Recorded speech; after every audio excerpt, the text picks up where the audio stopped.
This one, as a girl dad, this one's hard to hear. And Ron, you're a girl dad. Mm-hmm. But a new study out of California State University says poor body image can start as young as 3. Wow. For many girls. 3. Like 1, 2, 3. That's according to a new study, again, from California State University. It found serious difference in how preschool-age girls value their appearance compared to boys. The study concluded that, quote, girls said that to be a girl, they needed to be pretty, and looking pretty was important. It adds emphasizing beauty ideals for a young age, at a young age can lead to missing an important piece of the puzzle in addressing body image issues. Obviously, that kind of trend in life can lead to eating disorders, body image, all that stuff. But this was done from interviews and observation of 3-year-olds. So 3-year-old little girls, in vast numbers compared to boys, were saying it's important that girls need to be pretty, and looking pretty is important. This is horrible. 3. I'm not surprised. Why are you not surprised? I have no clue why I remember this, but I actually do remember the first time I thought I wasn't skinny enough. Keep in mind, I was a twig until I was like 14, and then I started to fill out a little bit. I was 4. Daria. I couldn't tell you where these ideas came, but I do remember thinking this for the first time. And now often what people do in these instances, right, is they start blaming parents. But you have wonderful parents. I've met your mother. I do have wonderful parents. They did not give me these ideas. I can attest to that. No, a lot of people want to blame Disney, right? Like Sleeping Beauty did this to me. Yeah. It's Ariel, her and her flipper. Or Barbie dolls before that. Yeah, because apparently the like those proportions for Barbie are not real. Like if you extrapolated them out. We got to kind of figure this out because we certainly don't want our young Christian girls, to think that being pretty is important. That's troubling to me.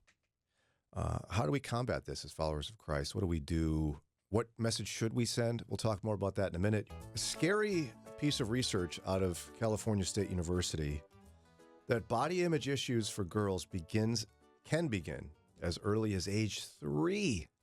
3, where both from interviews and from observational research of little kids, researchers found that girls said that to be a girl, they needed to be pretty, and looking pretty was important. You're feeling like that's sad. Like to be a girl, you need to be pretty. Yeah. Wow. What do you make of this? You're a 31-year-old woman. What do you make of that? I think it's a lot about how we all talk about ourselves, like how adults talk about themselves or talk to kids. What do you mean by that? If a mom is like, oh, I got to go put on my makeup so I can be pretty to get out, or like I can't go out looking like this, or I can't go out wearing this with my hair looking like this or dirty, or we've talked about it before, how a lot of times to a girl, to a daughter will say, oh, you're just so pretty, you're so cute. And that's how we praise little girls. And it's hard not to. And it's hard not to. It's a thing I have to be conscious because of. they're so freaking cute. You just want to squeeze them. Yeah, they're just so adorable. cute. Yeah. And they're just like soft little wispy hair and they're so cute. Their little ponytails and pigtails. And But we have to find other ways to compliment little girls too, other than just how they look or, what they're supposed to look like. I like that you say other ways too, because you're not saying stop telling them they're pretty. No, you because want to do the opposite. They need to know that too. Little girls need to hear from their dad, from their mom, that they're pretty. Yeah, if they don't hear from dad that they're pretty, they will look for unsavory characters to tell them they're pretty. But they also need to hear other things about themselves too. And this is actually, I think, a challenge in life where when I was finishing up my spiritual formation program with the Caritas Center, one of the exercises they had you do is to figure out how you were praised as a kid, to kind of figure out your God-given character qualities. You think about, were you praised for your behavior or for your character? And I venture to guess 100% of the people in this class were praised for their behavior, not their character. And do you follow me on this? So Yep. it's like, oh, you picked up so nice. Not that was brave. You're courageous. You're You're really wise. good at puzzles. Yeah. Yeah, it's a behavior type thing. And so what happens is you end up with adults who have no idea what value they have other than their behavior and or for young girls, their looks. And so an exercise they have had us do is you go home with a list of character qualities and have someone you know and trust help you figure out what they are. Because most adults, if you stop and think, like, what are my God-given character qualities? You probably can't answer that very quickly. So how do you do this with a 3-year-old girl? Like, because at this point, you're so cute. Little boys here, you're so cute at 3. Mm-hmm. Not as much. You don't think so? Trey is the probably not. cutest. And he's almost 4. Yeah. You tell him he's cute? Yeah, I tell him he's cute. He is. Because he is, obviously. You're not a liar. You're not going to lie to him about his He looks cuteness. just like his dad. He's so cute. Oh, Eddie. What if he's listening? He's not. He is not. He's right in the thick of getting ready for daycare. I do think boys are told they're cute, but I don't think you don't like get a boy's hair ready to go out to the grocery store or to church. For little girls, it's like, oh my God, did you do your hair so you look cute for church? So what else do you say? Let's just pick that one. You're getting your kid ready for church, your little girl. Which of these shirts makes you feel happy? Well, but what about the hair? We got to comb your hair because you can't go looking like a rat's nest at a... Yeah, but you should be saying those things to boys too. Well, right. I mean, I comb my boy's hair before church every once in a while. Yeah, I think that's just how you, like, it's how you're saying it. You're not putting your daughter's hair in little pigtails so that she will look cute. Well, It's so her hair doesn't get too messy at church. well, actually, I mean, Well, then- partially to make her look cute We because are, it's though. cute. Pigtails are so cute. I know. But it's how you talk to them, I think. Mhm. It's how you're framing what you're doing and why you're doing it.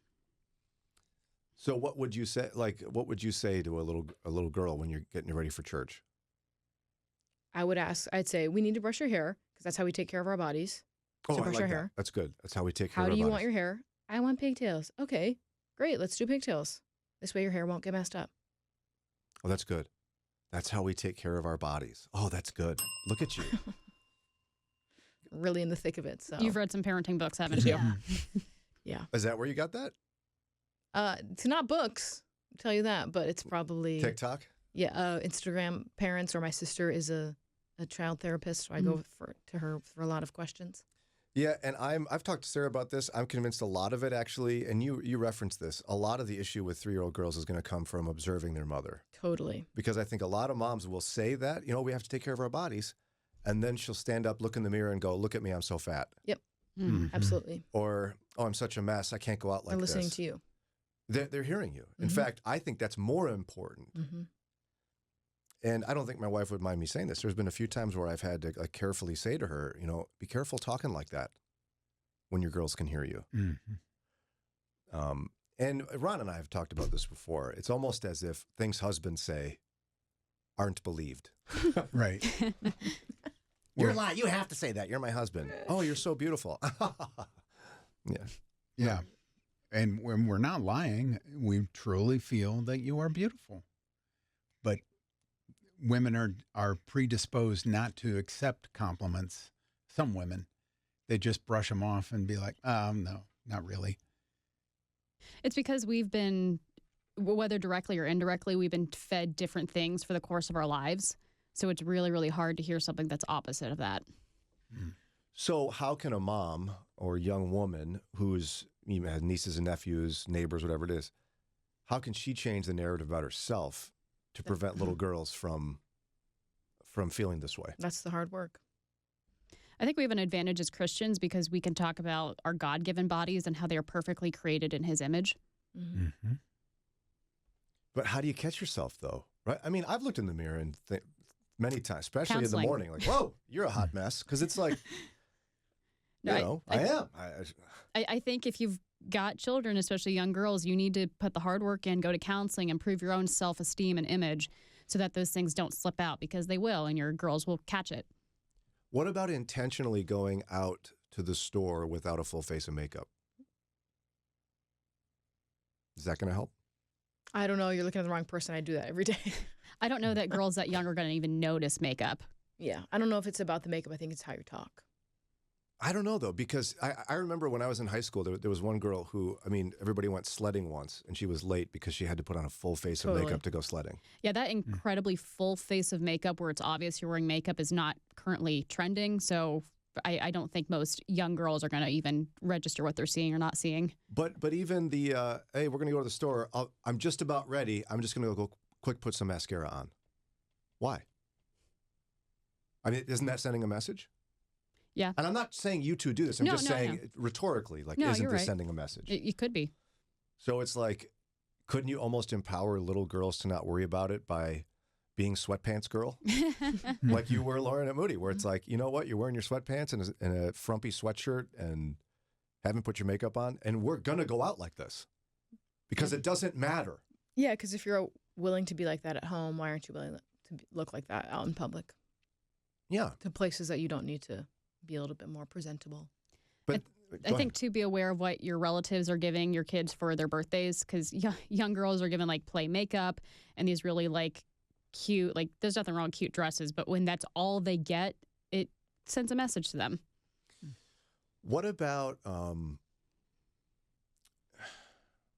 mean, we get messages in movies, right? Like a lot of people say, don't watch princess movies then. Yeah, that's not where these are coming from. You don't think so? I don't think so. I've always thought that kids can differentiate cartoons from real people, even though, you know, people are convinced it's not true. Trey's never asked if I'm Thomas the Train. He's never asked if I'm a train. Mm-hmm. You sure? Positive. Yeah, I don't remember ever thinking I should look like my favorite Disney princess because they're cartoons, the proportions are odd, and you know that. You can figure that out. Yeah, it's a challenge. We certainly don't want our Christian girls to feel this way. We want them to see as valued in God's image. It's a thing, and yeah, the hard work starts with ourselves, how we talk about ourselves. I worry about my girls still, even though they're 16 and 18. I worry about them. Yeah, I don't. Oh, you know what I was going to tell you too was I've heard this in a lot of Christian circles. Women being told, you got to get all gussied up when your husband comes home from work if you're a stay-at-home mom. You got to make sure you're looking pretty when he gets home. You ever heard that narrative? No. No? No. Oh, wow.